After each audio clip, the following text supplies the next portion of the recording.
Welcome everyone to the What It Is podcast, episode 8.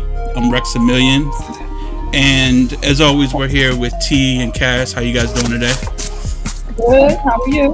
What up? What up? It's good. What's good, bro?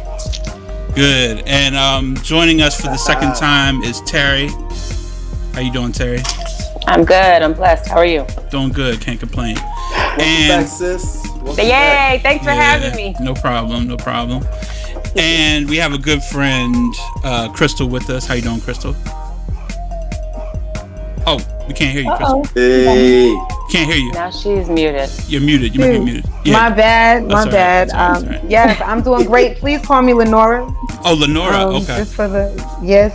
Okay. Yes. Lenora King. All right. Crystal Lenora is my name. I was named after my great grandmama. If you want to know where that came from, because I know a lot of my friends was like, "Er," Right. you know. Right. But only certain family members used to always call me Lenora when I was younger. But it wasn't until 2016 that I took it on fully. Okay. Nice. Yeah. Okay. Cool. Respect. All right, everyone. So before we get started, I'd just like to acknowledge the fact that today is Star Wars Day, and I got Actually, say today is Star Wars Day. May the 4th be with you, everybody. Before we start, May the 4th be with you. Yeah. For real. Come on, let's That's put great, actually. let's put some respect on Star Wars. I ain't gonna say it no more. Yes, let's put some respect on Yoda. Yeah. Yes. Absolutely. Okay. Okay. All right. Try not, do not. We got that out of the way. So today we are our topic is it's actually a part 2 of colorism in the Black community, and we'll probably venture outside the Black community in this episode, and the reason we wanted to do a part 2 is because we just felt like there were more things that we wanted to talk about on the previous episode, and we just couldn't fit it all into one episode, because we were basically giving our personal experiences, and, and that took some time, and then there were other things that we wanted to kind of touch upon, but to get started, so Crystal, we brought you in on this episode, and I wanted to start by kind of, getting your personal experience, with colorism within the Black community or outside of the Black community, but so on our first episode, I don't know if you checked it out, if you got a chance to watch it, but portions of it. Okay, that's all right. So in the first episode, we kind of touched on dark skin and light skin in the Black community, but with you, you're more brown skin, so we're kind of curious of what your experience is of being somewhat kind of more in the middle, caramel complected. Yeah. right because we know that like it can, in the home, it can definitely there can be issues in the home because you could have siblings that are different for sure, and that's what I got ready to say. Not just siblings, but family members in general. Right, like exactly. On my pop's side. So now it's crazy because on my pop's side, his father is chocolate. My grandfather Prince, who's from the Bahamas. Okay. But his mother is very fair skinned, right? My grandma Brown on my dad's side, she's very fair skinned, but still looks like a sister, what I'm saying, from Virginia. Right. But so my father is and bless his soul. But he has a whole range of brothers and sisters, and they had 16 kids in that same house. That's that old school family. Right, that's that old school love, right? Old school families, 16, 15 kids. We about to have these babies and fuss and fight and have some fun. The whole time to have some fun. Exactly, right. Exactly. So the complexion of my whole family just ranges. Some of them are really light skinned, some of them are brown skinned, some of them are darker. Yeah. Now on my mom's side, my grandfather was like beautiful chocolate as night with white hair. And so, but my grandmother was about my complexion, or a little lighter. So my mom is a little darker than me, but her sister is chocolate. Right. My brother is chocolate. My brother is dark skin chocolate. Okay. But my father wasn't dark skin, but he looks exactly like my uncles, you know. Right.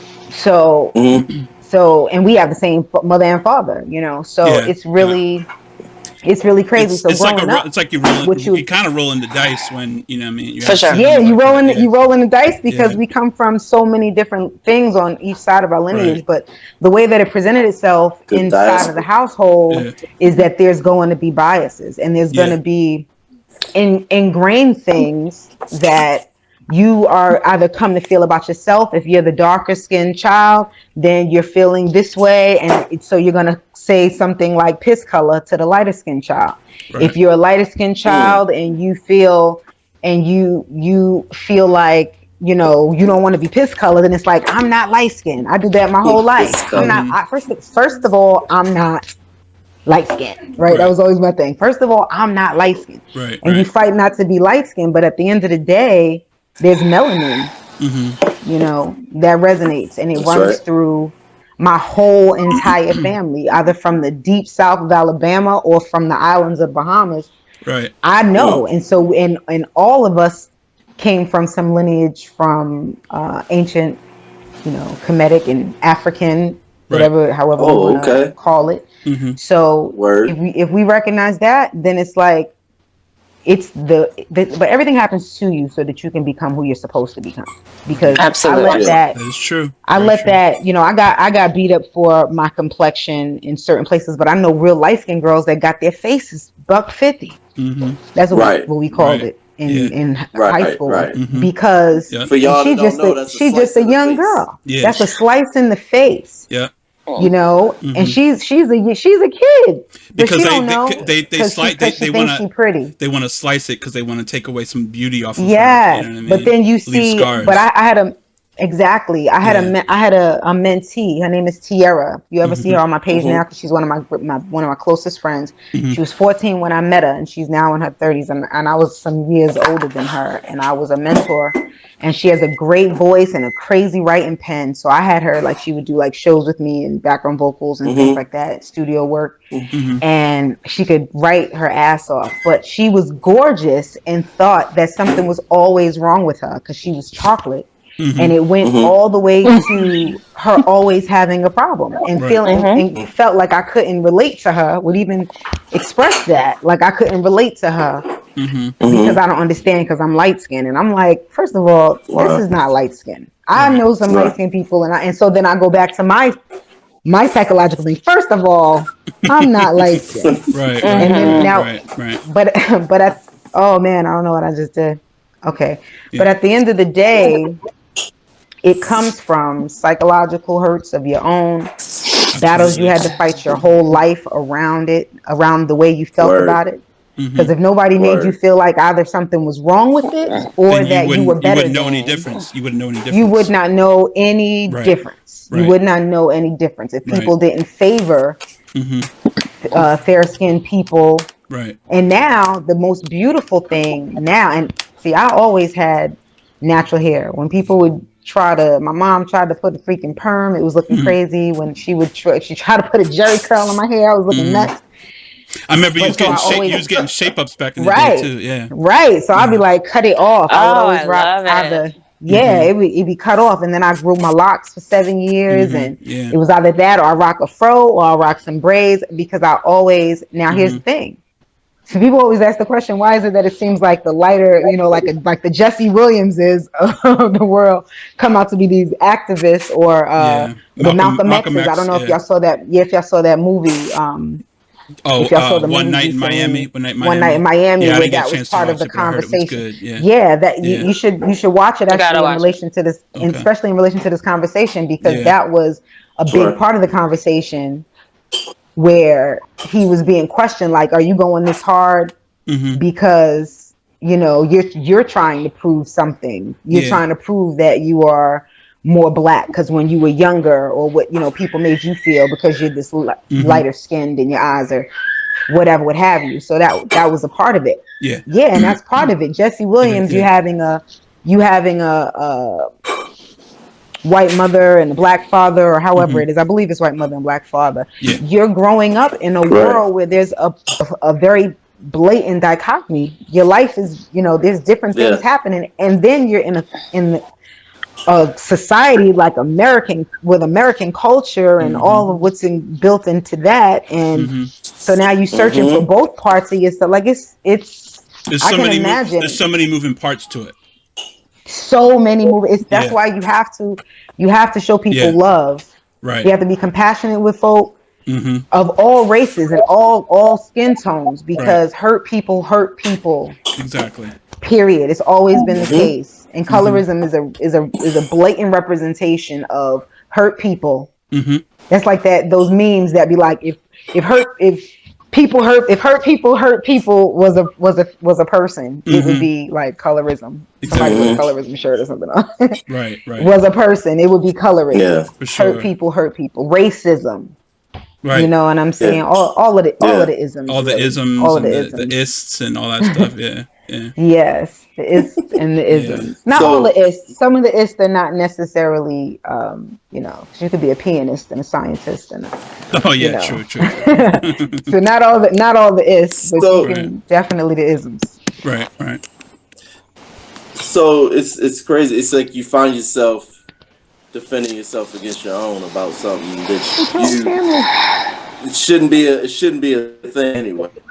Right. Against things that you don't have any control over, and neither do they. You know what I'm saying? There's a reason. Exactly. You recognize there's a reason for everything in existence, and if you're in this life right now, you're living it out. My understanding and my faith is that you're living it out with a purpose that you knew about before you got here. So if you're following it through, that's my faith. You know what I'm saying? That ultimately you walking this out for a reason, and you meet the people that you meet. Somebody said your family's given to you because they got everything in it. They got the people that's going to betray you, that's going to lie to you, that's going to abuse you, but it's also going to love you, and support you, and teach you, and all of that is in your family. Right. And then while you're on that journey, you're gonna get whatever it was you weren't getting from them. You're going to encounter someone on this journey, or some people on this journey, that will give you whatever it was that you didn't get from that family that you were born into. Yeah, absolutely. Yeah, because at the end of the journey, you're not going to be without. And a lot of times you rub up against people who it'll seem like, the real talk is that it seems like you're getting it from somebody else, but what truly happens is that you meet people that help you to bring it out of yourself. It was always there. They had to open that third eye. They had to open that part of you. They had to open that third eye. Yeah. You know what? Come on. I mean, it's find out about who I am when I am who I am. Right, and it's interesting because we carry, like, I don't know. I'm in a place right now where I'm like, so I'm in this. So I discovered these biracial groups on Facebook. And that's a whole nother thing, like that I could get into, but you in them groups? Why you shaking your head? No. I'm in one of them. He invited me to one of them, one was like, just to kind of see, just to be a spectator, to kind of see. Now I don't even. They a mess. From what I understand, they a mess. That's what happened. It was pretty. Yeah, Crystal, I'll fill you in off the podcast. It's a whole nother thing. But to make a long story short, it was just a curiosity, or maybe like, I'll find this for group, sure, and maybe there are people in there that I can relate to. We can talk relate about this stuff. Yeah, so I went in, and then it was very eye-opening, to say the least. And then but that was a little over a year ago, and then now I'm actually I'm only in one group. I left all the other groups, couldn't take them. I'm in one group now. Couldn't take them. And it's actually I feel like I had to filter through all of the nonsense and the craziness to actually find a group that we are really connecting, and we're really having these really good discussions, and even though we might not 100% agree on everything, we still respect each other. But and being in these groups for me is like, I feel like it's like therapy in a way, you know what I mean? And it's really, I feel like we discuss things that are opening up, like I guess wounds discussions. That's what I got ready to say. I guess I'm not privy to the conversations in the groups, but you said there was a bunch of them and they went crazy. But well, I guess my point wasn't so much about those groups. My point was about like things that having a place. Or that's what I got ready to say. Well, it's that, but it's also, you know, we hold on to things, and then we get older, and we sometimes we don't realize that they're still in there, and we haven't processed them. And there's reasons why there's reasons why we act and do things that we do as we get older, and we don't realize that we're still holding on to a lot of trauma. You know what I mean? Things that have happened to us and how we've been treated. And absolutely, that's everybody on the planet. Yeah. And anybody who thinks that they've exercised it all, right? They still have a lot more to learn about themselves. Because if you did, you wouldn't be here no more. Right. You ain't got nothing else to learn. Yeah. Well, I know that group, those groups are, I think, how you met my husband. Yes, Lane, exactly. So, yeah. Okay. Yeah. So I'm privy to the information because I get it from him. Yeah, I'm sure you do. I'm sure you do. But what's what overall, if I could just get a synopsis of overall what y'all feel like is the disconnect. Let me. Some of them people are traumatized in real life. Keep it a stack. They traumatized by the fact that they are biracial and they feel like they never really had a place. They don't really belong. A lot of them are super, super, super woke. And then a lot of them are super out of touch. It's really two sides. It's really two polarizing sides of the spectrum. You have some that are very anti-black. They don't want to be associated with blackness. They do not want to be referred to as black. They will fight. Right. But there are black people who feel that way. No, yes. there are, but these people can like pass. all mamas and daddies. But because they have a white parent, they will argue that to the death of why they are not black. You know what I mean? And then on the other side of the spectrum, you will have people who are they are biracial, but they are super pro-black, and they don't. And the thing about that is they don't really understand. They may have grown up in like white communities, and then they got older and they started to discover things, and then they go super off the deep end and I hate white people, I hate white women who date black men. It's just a whole mess. Like, but that's it's all over the place. Yeah, it is all over the place. But. Yeah, that sounds. It's so wild that you say that because it's something that I've had experience with in different ways. But my husband, my ex-husband now, is Italian, and so my son is a part of us both. Okay. Now, we could argue that he's technically Sicilian, and we know what happened with the Moors, right? But we ain't gonna do that. Right. I'm just saying. I'm just saying. Maybe that was a bad joke, but right. Maybe that was a bad joke. But I say that to say, my duty is to always give him truth in love, and for him to have the ability to learn, to look, to analyze things himself, and to use his own, just use his mind, and you listen to his spirit, and really, so that he can see the difference between the fuckery, and he doesn't have to feel like he has to choose a side, because a house divided against itself can't stand. The reality is, if you're a person who has both quote unquote black and white in them, and then you want to shun either of them, you want to shun all the white people or you want to shun all the black people, there's always going to be some part of yourself that's going to be broken and disconnected. Some internal conflict. It's going to always exist. And so finding the balance of knowing that who you are, and that there's peace that supersedes all of that, and that if that wasn't supposed to be so, I had said this to a friend of mine who was one of those who clearly he might not have been mixed with black and white, but he was very fair skinned, so someone in his lineage. And so he was, like you said, super woke, quote unquote, and but did amazing things for his community, and raised his daughters beautifully, and made music and had businesses. Great, amazing dude. What a conversation we had one day was when he was speaking to what I'm talking about almost shunning the quote unquote white man. And I said, well, let me ask you a question. First of all, we wasn't as much as we loathe all of the things that have happened in our past during slavery times in this country and all of those things, the reality is it happened and real live people lived through it. And so there were some men and women who fell in love of separate races, but there were also some people who were taking it.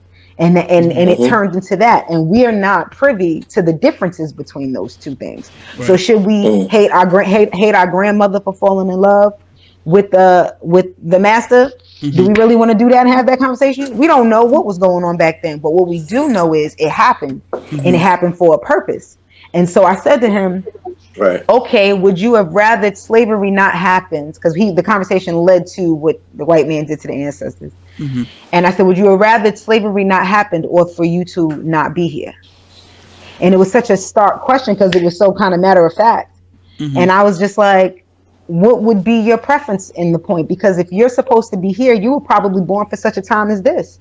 And your epigenetics had to be what it was for you to be the man that you are standing here right now, teaching your daughters about self-love and empowerment and all those kinds of things you wouldn't have been thinking about if those things were not in your bloodline. So if you trust at the end of all scriptures that there's going to be a win and that there's glory and that there's going to be good, then ride it out and just operate in love and treat people with love, and starting with yourself, treat yourself with love and stop trying to compartmentalize the parts that made you.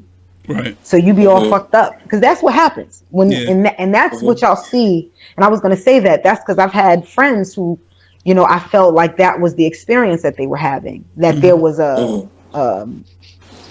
such a conflict within themselves that they couldn't be at peace. Yeah. And that's like not being at, think about a disembodied soul that's not at peace, that roams the earth in a hellish state. People feel that here on earth when they're within themselves, feeling all discombobulated and shit. Yeah. Language. I don't know if I'm supposed to be cursing on this. No, you're good. You're good. So Terry, that actually Terry, that reminds me of what you and I are kind of talking about today, about your husband, about about your son being here and what he has, the sacrifice kind of type of thing. It kind of reminds me of that. Yeah. Like, because I feel like my husband, because he grew up the way he did, you know, being the only one in his family who was biracial, and also then not being raised really around that part of his family that was white for most of his life, it created a great deep, like, still even now, I mean, we're talking about a man in his mid-40s that I'm still having to remind that he's beautiful the way that God made him. Like, none of this matters in real life. None of it matters in real life. There are times that I can tell that he's bothered. Like, somebody will say something that they don't think about, you know, like, they're not thinking that it's gonna bother him. Sure, they're like, oh, I thought you was just another white man. You know, like, my son plays tennis. We're at the country club. Like, you know, we live in Texas. You know what this is already. Like, there's not a lot of black people out here at this country club playing tennis. So my husband will be there in all his blackness, as far as I'm concerned, because he got on Tim's, his hat is black, his hat is backwards. You know, like, I'm not thinking nothing of it, but somebody will walk, like his best friend, his mom, who's from Miami, who's also married to a white man, just to be clear, will be like, I thought you was just another one of these white people. Like, she's not thinking about what she's saying, and that it could possibly be impacting him. But it bothers him. I think I think what it does a lot of times, I think it triggers and brings back bad memories of. And that's probably what it is. But because that's my man and I feel the way I feel about him, I'd be mad. Yeah. And I want to be like, I'd be mad. You need to stop with all this. I thought you was just another white dude. Like, you got to cut this out. Like, for real. People need to really... I mean, we can't change people like we were talking about. Terry. And then you just, I be putting people on the spot. So what would that look like to you? Yeah, I mean, I just be putting folks on the spot. She's raising biracial boys. She has 3. She's raising biracial boys. Yeah. So I know that she doesn't mean anything by it, and I know she's that a black woman, or she's a black woman. I know that she doesn't mean anything by it. I know that she loves him. She loves our son. It has nothing to do with that. She just doesn't know that it upsets It has an effect. It impacts him. Like it makes him feel some type of way. So that in turn makes me feel some type of way. Right. But I have to remind my husband, maybe you don't have the melanin. Maybe it's dormant in you, but look at our son. He wouldn't be here looking like that if it was, I mean, like, I didn't do it all by myself. You understand what I'm saying? Like, dormant. Yeah, absolutely, for sure. Yeah. Yeah. And the reality is, there, but melanin represents baby. itself in more place. Melanin represents itself in much more ways than skin tone, and that's the good news. Absolutely. And I could have another baby, and this baby could come here with blonde hair and blue eyes, and people would be looking at me like I'm the nanny. Like this, so it works both ways. But he gonna come out with blonde hair and blue eyes, but have an affinity for natural swag that people are just drawn to. But that's he'll just have an affinity to have. My husband always said that. He said that being black, like they see it's black. Absolutely, being black is spiritual existence. He got some kind of swag about him that I don't care I don't care how little melanin he got, honey. I mean, I've had, you know, for me being, you know, ambiguous, you know, a lot of people think that, you know, perceive me as being ambiguous. I've had people, you know, think that I was different things, but what I'm saying is I've had people, and it's of course it's black people in the black community, they will say there was just something about you. You know what I mean? There was something, you know what I mean? It's almost like something spiritual, or when you walked in the room, I could just tell. And it has nothing to do with whether or not the melanin has shown up. Like, he feels like home to me in a way that no other man could ever feel like home. And my grandfather was the color of coal and had blue eyes.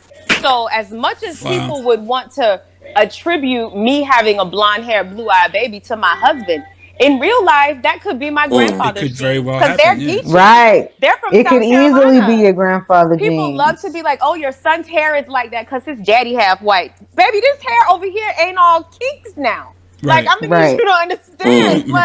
Y'all gotta cut. People have got to cut this whole thing, like attributing what we think are beautiful traits. We have to stop attributing that to whiteness. We have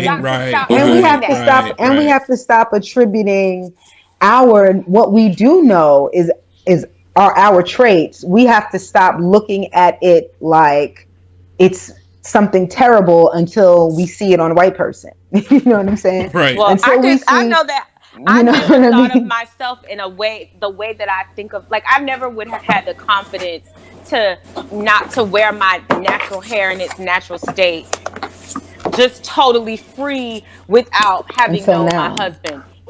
My husband was like, "You should just stop, just cut it out, just let your hair do its thing." And I was like, "All right." And I mean, I did it like out of desperation initially, but then I was like, you know what? If this man is here telling me and is loving it, baby, this is it. You ain't saying nothing but a word because it's a whole hell of a lot easier. Like, okay. And then when I got to the point where I was like, I'm about to cut my hair off, he was my number one cheerleader. He was like, do it. Go for it. And then when you took that first shower and let that water hit your head. Yes, hold on. Speak on it, Taj, because Taj just did the big chop. Like, was it last year?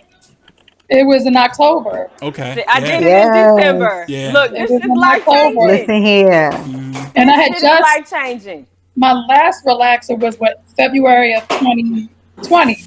Oh, you was new natural. That was new to me. Oh, yeah. Last woman natural. In my family. New. Okay. Yeah. The last woman in my family. Bless you, though. Congratulations and welcome.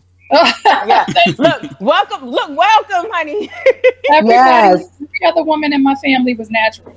Everybody looking at me like, what you doing? Like, what are you doing? Like, what are you doing? And why are you doing it?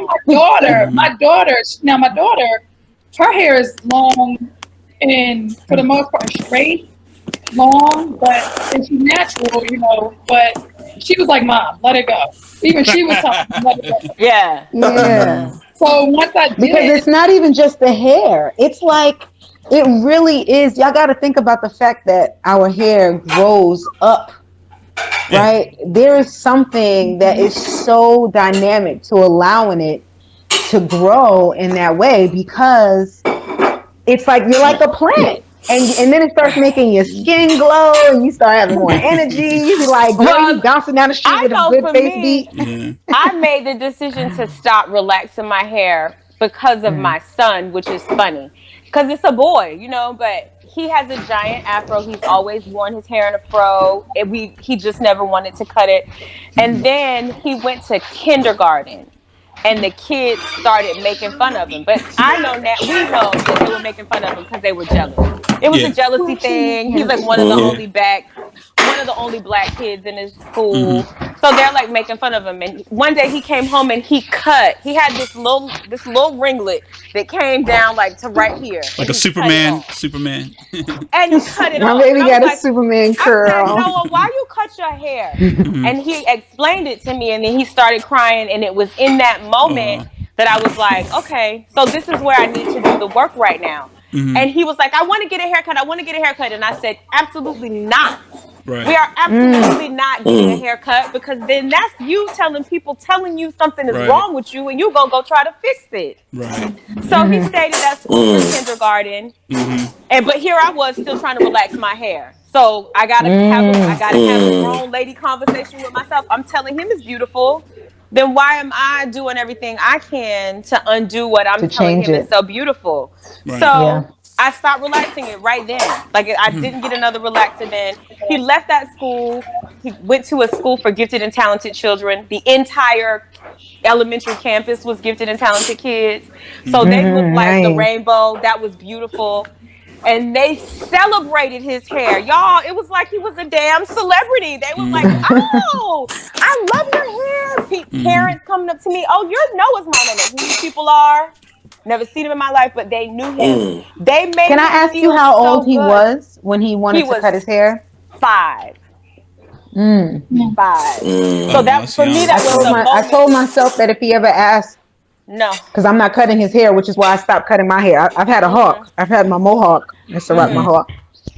I've had that for like years, whether it's braids, I have it in the hawk, or where if I'm wearing it out, I just always wore my hawk. And after I gave birth to him, I decided not to cut it, and I'm afraid. So I'm like, what happened with us, I would have gotten him a hair, like he would have gotten a haircut if it had not been for that. So when that happened, everything changed, because it was like, I'm not gonna allow you to start already feeding into the idea that when somebody doesn't like something about you, you're supposed to change it. Right. So yeah, for sure. When he got to a whole new environment, he got to this new environment where it was celebrated, and he was being told by somebody other than me that it was beautiful, and he really started to own it. Now it's like, I love my hair. I'm never cutting my hair. And people have something to say, and he'll tell them, I have the whole rest of my life to conform. Right now, this is how I choose to express myself. That is true. Yes. How old is he now? 13. I'm looking at him like, you heard my son. Yeah, absolutely. I have the whole rest of my life. I love it. So Cass, that kind of reminds me of a conversation that me and you had about Savannah, and we had sat down and talked to her about her hair. I was gonna bring it up. Yeah. She so I remember her being in elementary school. She's 16 now. Oh my gosh, Donald.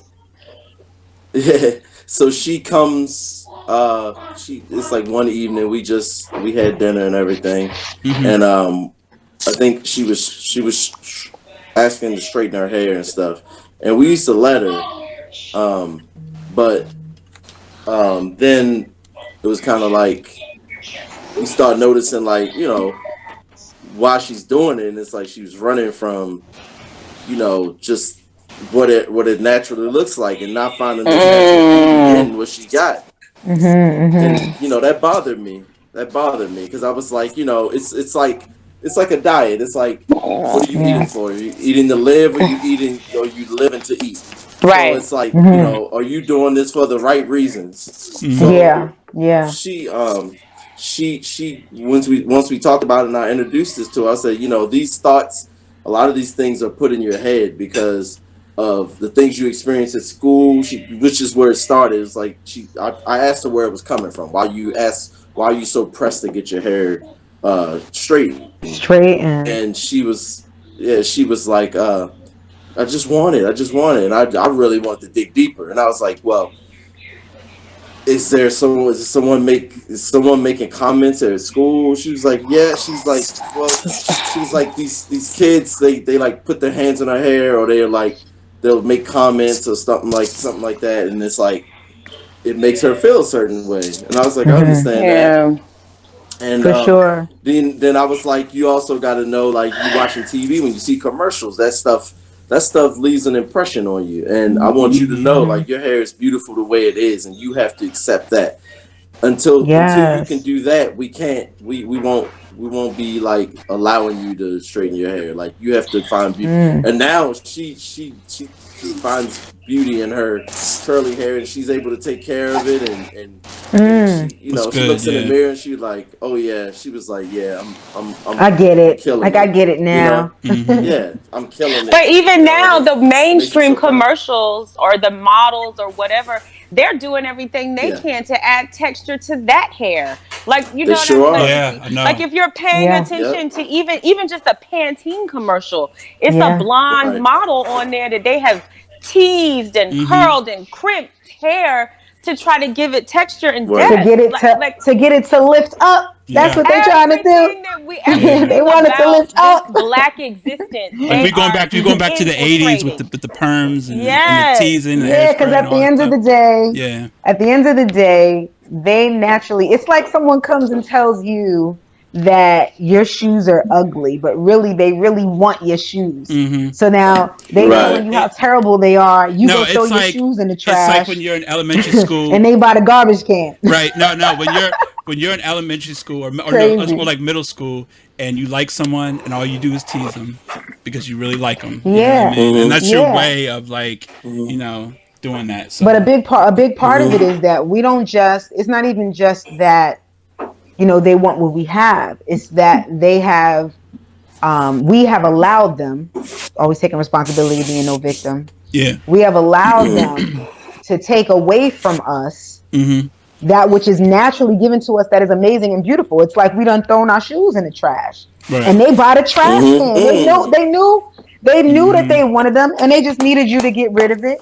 They just needed you to be like, oh no, because they don't want exactly, because they don't want, they can't just do it. They can't just say, I want to look like you, because then it's like I'm copying. Right? They can't just, so we'll wait till we tell you that cornrows is picking any braids and you look like a slave and all this other stuff. And so now we don't wear them, and then 20 years later we'll call them boxer braids. And that's just that's the new thing now. No. We're not, but then it takes, what happens is it took enough melanated people who do that every day to their hair, who go through that process every day of trying to protect their hair and do all this other kind of stuff. And when we saw them making it this frivolous thing that they had made up, enough people spoke about it and said, "Wait a minute, that's not the truth. We want our shoes back." Right. And you know what's, those is mine. You know what's interesting? So there was this documentary that I watched on Amazon, and it was about, like, natural hair, and they went into it and they were talking about, like, how, because we had the civil rights movement and we had the afros and all that, Black Panther Party and all that, and it was like, natural hair was celebrated. You know what I mean? And then as we, time went on, it started, started getting the perms and relaxers and all that stuff. But it was like they were talking about how with this day and age, how we have, like, YouTube, we have, like, tutorials, we have ways that Black women can watch videos and get information, can learn how to take care of their natural hair, because they had, that was the only problem. Yeah, and, like, we didn't know what the hell we was doing. Our parents didn't know what to do with it. Right, and a lot of women,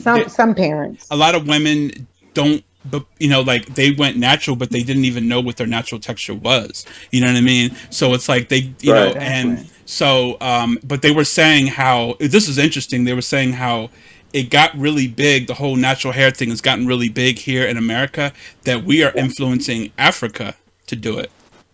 Like yes, and to not only do it, but we're also, because that's a part of a big natural hair movement blessing over there. You know what I mean? Not just the natural hair care, but even the natural skin. Yes, I want them to stop bleaching themselves. Yeah, that's a whole. So you have to imagine. Speaking of colorism, you have to. But you have to have compassion for it, though. You have to have compassion for it, though. Well, I know absolutely. You have to, man, because you got to think about. Right. Yeah, you got to think about the type of torment. Type of torment you must be going through within yourself. Yeah. To want to put some shit. Is that enough? The shit we doing to our head, we're gonna burn our whole head off. This is something that I have explored in my life. Like I really was trying to figure out how I could bleach my skin. Like I get it. Like I understand, and I also understand that they're behind. So as technologically advanced as they may be in Africa or in these predominantly Black countries, right? They're behind in so many other ways. Yeah, like they're behind. They're behind. They're way behind in a lot of ways. The thing is that America, we are like the a beacon for them. We are a beacon. We are like they look at us and they see the images and the entertainment, TV and media, and they see, you know what I mean? So if they see, you know, lighter skinned actors or actresses, and they see that, you know, they're more successful in their careers, then they're like, well, they're putting two and two together. You know what I mean? And I gotta get lighter, but that's what we did. I gotta turn my hair to get a job. Right. So even though we're here now, where we're like, I'm gonna have my kinky hair and I'm gonna rock this dark skin, they're not there yet. They're catching up. They're just getting there, because you got to keep in mind. Exactly. I'm sorry. Go ahead. It's I gotta say, you have to keep in mind. The message hasn't been there yet. Right. But that's what I'm saying. You have to keep in mind that Africa is a continent of mad countries. Yeah. Yes. So all of the countries, there are a bunch of different countries that are doing different things, and then you'll see that, you know, 15 years ago, if not more, you know, you saw what was happening in Senegal with the students. You know what I mean? Yes. So the young people whose parents came to the States. You know what I mean? You got to think about how many generations now African families have come to the States and was sending back money and sending. So those kids are going back to Africa with what they've learned and seeing how beautiful they are now and exploring. And now you have YouTube, where in some countries, getting to a computer is still to this day or internet access, a big ass deal. Yeah. Because computer with internet access. Because you can't really have an internet or you can't really to have a computer or a smartphone nowadays without having internet. You know what I mean? It's an integral part of having a device. Yeah. Think about what Akon did with electricity for his country, because you have to think about, that changes the complete game. Just being able, that's why you see more African cultures that were more secluded and more third world saying, wait a minute, we can get a YouTube channel. I don't know if you've seen it, but I was looking for different cartoons for my son, and I'm in this battle of understanding, because I'm like, I don't want to just be like, I got to get images where he just sees Black people, because he's not really dark skinned. At the same time, I don't want him to just be looking at families of all white people, because he's not white. And I don't want him to start looking up to that. And I don't know. So there's this battle. So I was looking for their cartoons, and I like Cocomelon. But there's this other one. There's you find that there's like networks of African cartoons. Where you have like African what am I thinking about? The actual illustrators, the actual cartoonists, and you can see that it's still kind of basic in terms of how it looks, but and all I thought about was wow. Yeah. Because they're getting bread off of this. If it's got 1 million, 2 million views, you got all these subscribers, because they know people are looking for cartoons that look like them from their culture and in this culture as well. That's right. So now they're getting this access. First they start getting access, then they start seeing that people are loving who they are in America, their dance, their skin, their hair. True. They're like, and now we can put together dances and we can put it on, and it's like a production. We're gonna put this thing together so we can get it out and put it on YouTube and blast it out to the world and create something for our culture. You know what I'm saying? So that's what I mean. Like, not only are they behind, that's why I said that's the level of compassion. For sure. They really are. Sure. You don't even think about it until it's like, yo, this kid who's in his 20s says he came over here, but he was not a toddler, but like 4 or 5. He was walking around in big fields of trash and finding things and putting them together and making radios and shit. And it's like, whoa.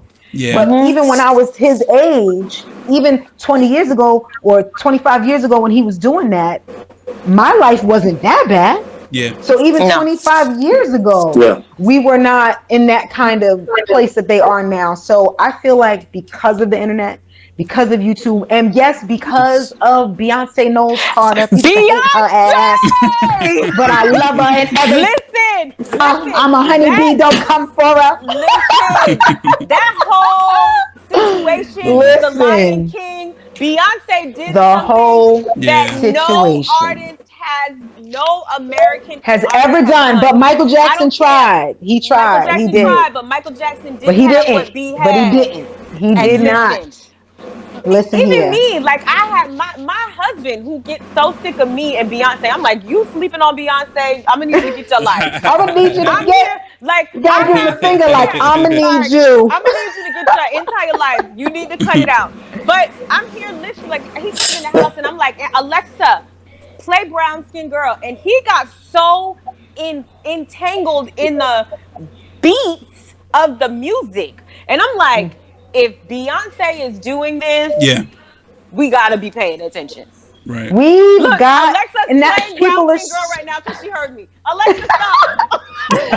I'm telling you, we have got to understand. This is what I mean about. This is what I mean about us being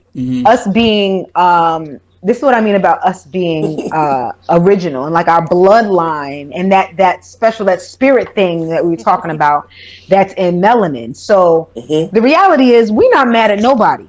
Like melanated people, really, when we're mad at ourselves because we tend to fight amongst ourselves because we're angry and we're scared and we don't know what else. But the reality is we're not just running around random scared of other people, so we're not mad at them. So it's like, oh, that's my Asian cousin, Kim Locally. Oh, that's my best friend. She from, Thailand. Or this one over here, she's from Russia, but that's my homegirl. We grew up together.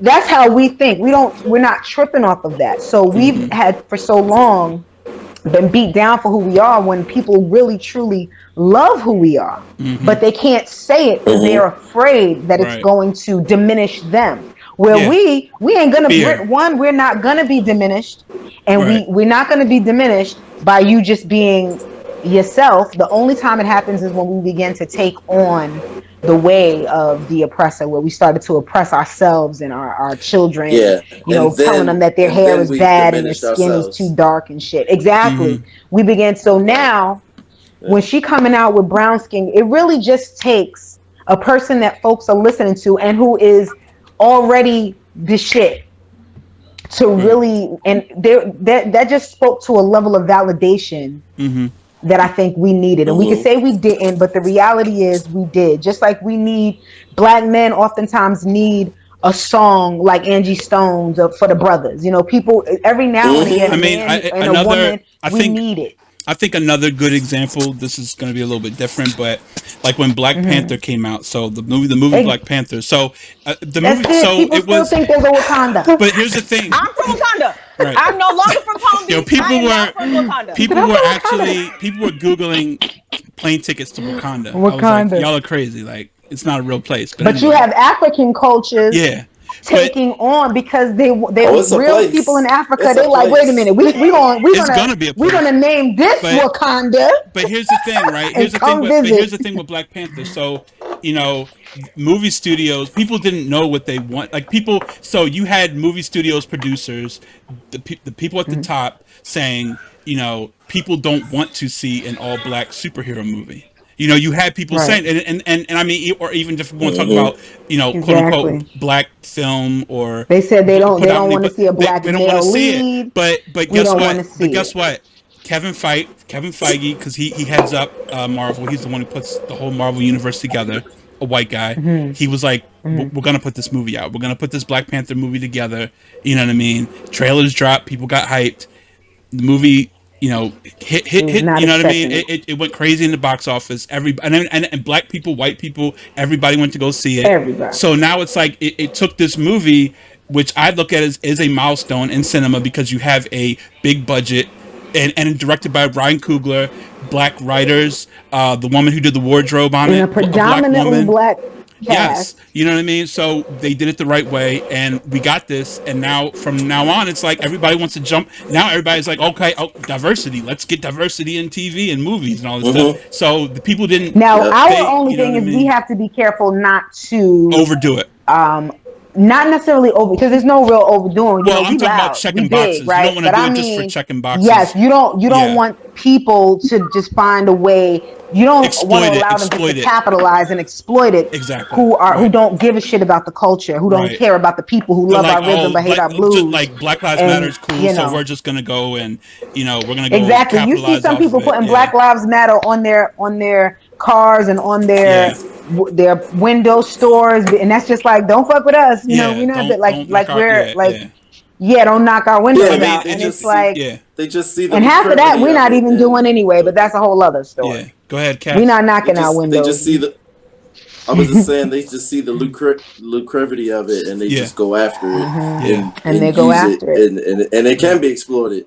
Yeah. You know, and... That's why I said no victims. Then it becomes victims. Yeah. It becomes... That's why if you look at the situation like it's your responsibility. Yeah. It's your responsibility. And that's what makes what she did so powerful, because she didn't wait till everybody else was talking about. First of all, she was already doing like certain kind of Afrobeat sounds in her music before this album. She was already going there, and you already knew that energy was there. Then she was paying attention, even on the Formation album. That whole experience was a tribute to African culture, deities, feminine deities, and all of the different embodiments of the divine feminine. Like, that shit was crazy. I'm like, people weren't even looking at messages. This. Nobody wasn't even getting it. I'm like, the conversations were not even about the real messages. And I'm sitting here looking like, for real? They're like she's the Illuminati. She's drinking the Kool-Aid. I'm like, that I am a person who pays much attention to the lyrics of the music. So maybe I was like, well, maybe people are just hearing the beat and they just see Beyonce and they just want to dance.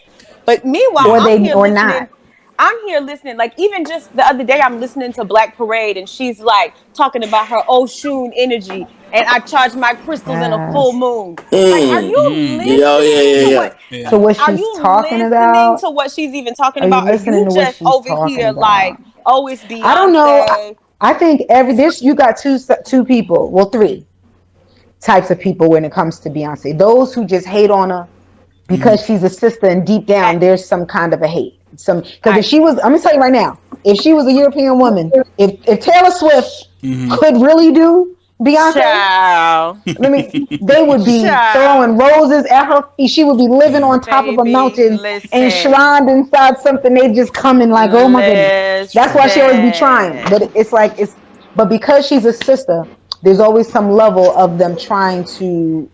They want to discredit what she's doing. They want to discredit what she's doing. Wanted to uplift, encourage, and celebrate all of the beautiful Black queens and kings that continue to inspire me and inspire the whole world. And they're not. I'm a big fan of Check the Record. I tell that to people all the time. And that's my three things. Check the record.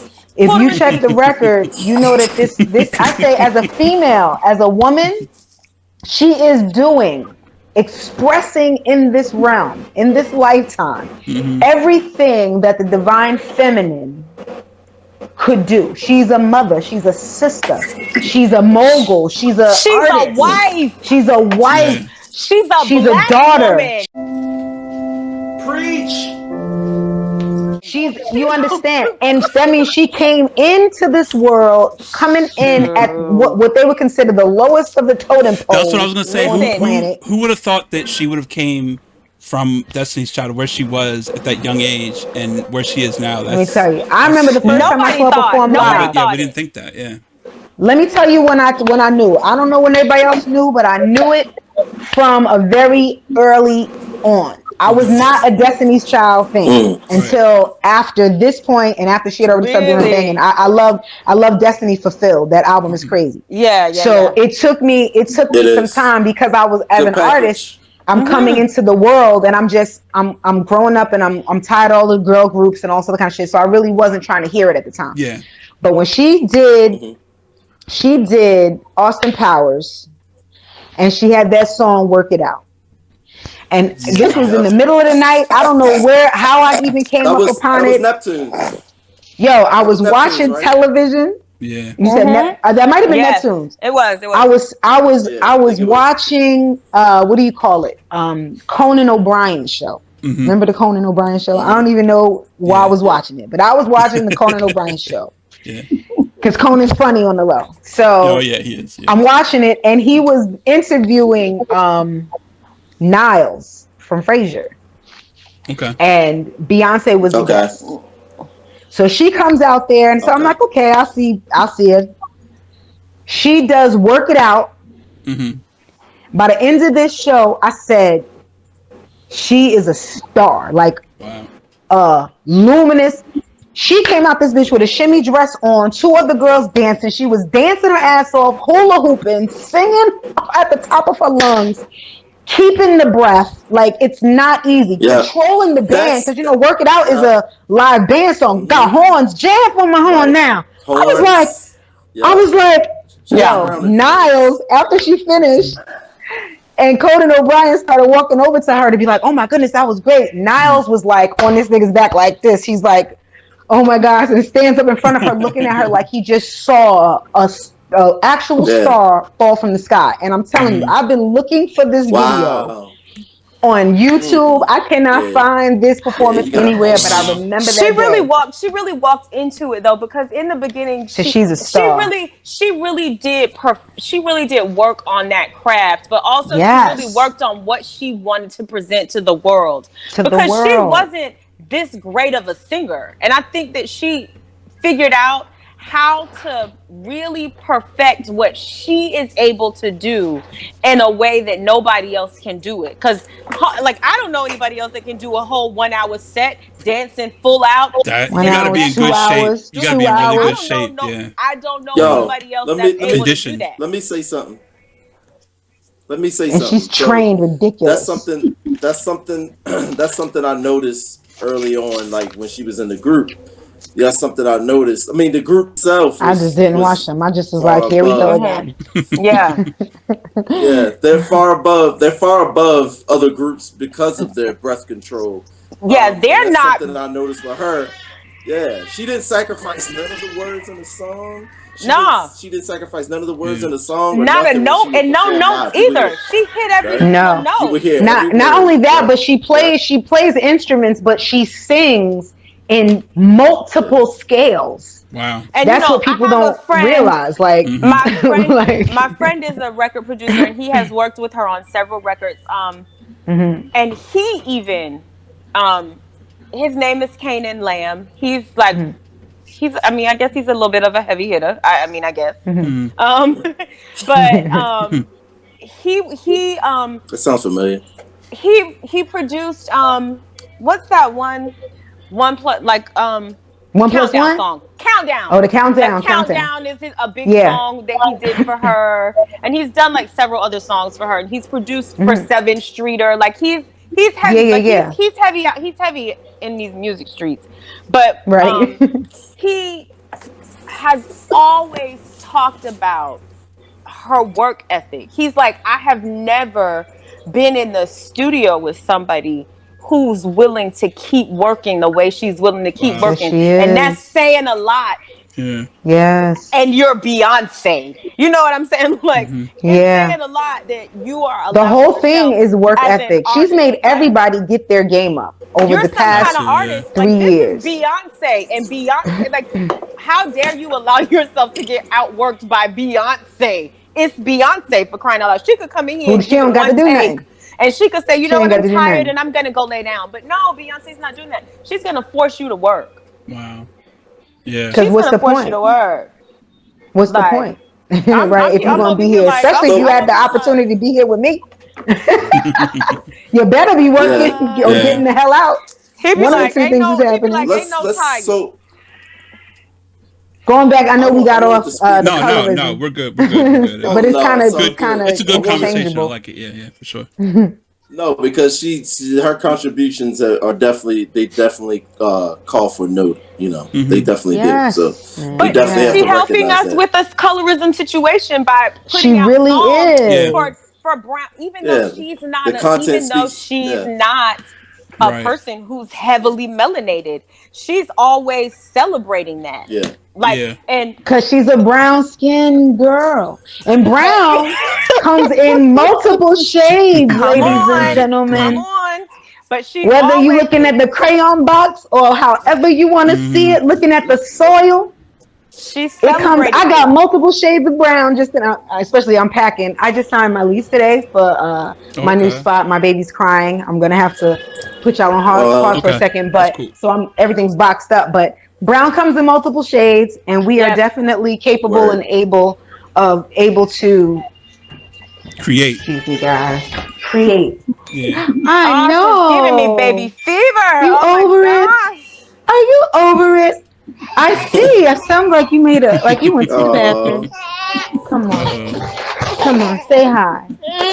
Come say hi to the people. Don't do it, honey. I can't. I'm He's trying like, to get Mommy, this my baby fever butt off stinks. of me. Oh my god. Oh my goodness.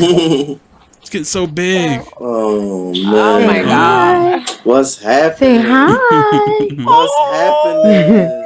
Say hi, everybody. I'm Micah. Hi, Micah. What's up, fella? Oh my god. And how old is he? How old do you say he was now? He's 11 months today. Wow. 11-month birthday. Almost a year. Yes. Yes. I'm actually going to be on the East Coast for his birthday. We're going to do a dedication. Where are you going to be at? His birthday party. Right. In Pennsylvania and in Jersey. So. Oh wow. Yeah. He's going to be one. I can't believe it. Wow. We made it. You made it and you didn't break him. That's what I would say. And I didn't break him. And God knows he tried, because this boy will jump off of a daggone. I'll be like, why? He'll try to crawl. He'll crawl off the bed. Mm-hmm. It won't be fun. And then the next time he'll be laughing as he's trying to crawl back to the edge of the bed again, because he knows I'm chasing him now. Yep, been there. Like, I don't understand. Why are you trying to jump off? Why is this fun? They think it's funny. They think that the fact that you're trying to, you keep pulling them back away from it. They're playing. It's a game. It's a game for them. It's all a game. That's what it is. And you know what? That tells you a lot about how we're supposed to be. If we and even whether it's with this colorism, and then I'm going to sign off, guys. Yeah, we're getting to the end right now anyway, so. Yeah, I will say that we have to be a lot more like children in that we don't got to give a shit. That be great about any of it, and know that we're protected, and know that we're just fine, and don't find any fault with who we are. Childlike faith is what they call it. Word. Childlike faith. It's a real thing, and it has to do with our health and wellness. It will determine how healthy we are mentally, emotionally, spiritually. The only thing that can kill us literally is an overabundance of stress and fear. Every dis-ease, which is the opposite of peace, is some extension of a stress about something that we really could let go of if we so if we just decide to. So thank you guys so much for inviting me. I had a great time in this conversation. So great to meet all of you ladies, and to see my brothers. Do it again. We go back to like pacifiers. Was it 99? 99, I think. Yeah, we go back. Yeah. 99. Those are my brothers. Oh my God. Take me back to those days. I want to say. Yeah, go ahead, Cass. I just want to say I'm so proud of you. I want to say I'm so proud of you, Crystal, and just Lenore, for everything that you've accomplished and everything you bring. Absolutely. You know, we appreciate you just bringing your spirit on our podcast and just sharing your. So much. And I just want to ask a question real quick. When does Lenora and Terry get their own podcast? Like. I ain't mad at it. I'm actually working. That's one of the things that I want to do. I love how y'all would have you do this. Y'all is just like conversation about some good things, girl. Yeah, you can come up with all types. You know, I appreciate. Word. Listen, a lot of conversations I get into as a honeybee, you know, make people upset. Mm-hmm. You know, they be wanting to fight. Like, oh, here we go about Beyonce. So I appreciate you seeing love, and you see truth, and you see like what's going on. I'm here for it, girl. Can I just do one? I'm gonna do a gratuitous marketing ploy. No, yeah, I was going to say we're going to do some plugs real quick before we go. If y'all want to say some plugs, some shout outs or whatever real quick before we go, you can yeah, for sure. Yeah. Just want to definitely shout out to just my whole team who's helping put this project out. So I put out a project. It's called the Be-Go Rockstar. Be-Go Rockstar. It's everywhere, so you can get it on you know, your iTunes. I listen to it on Tidal myself, so go for it. The website is LenoraKingNow.com, and you can check out like the video, and it'll send you around, and there's merch. And I'll put your social media links on the in post. Thank you so much. And actually, speaking of merch, and all of the wonderful artwork, this beautiful, amazing Rexamillion design. He doesn't realize. Even I'm wearing a Rexamillion design shirt. I was looking at that. That's the. You know, that wasn't on purpose. That was not on purpose. But I just realized it. Dark skin girl shirt too. So you know. It is. Dark skin girl shirt. Where this is the one that has big on it. That's the one with the girl, isn't it? Oh. No. Oh yeah, this is the dark skin one with the I need to have a conversation with you about this dark skin girl shirt. I'll send you. You gotta look at his stuff. His shirts are amazing. I got a couple of them, and the quality of the shirt is good too because I like a really nice tee. Yeah, I'll send you. I'll definitely.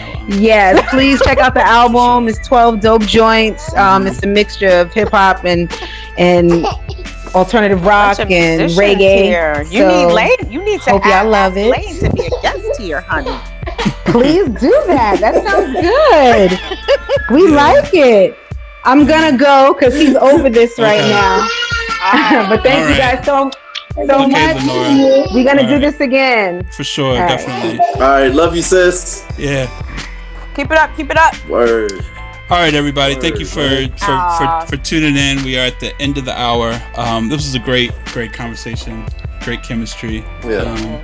We have to do something like this again. Like even if we just get together and just do whatever, we talk about whatever. Whatever's on our mind. We can just talk about current events. What the hell is happening today in your life? Yeah. Oh yeah. I'm down. What the hell is bothering you today? Let's just get it on out there. Group therapy, right? I like it. That's what you need to call it. We're gonna have group therapy today. Yeah. Okay.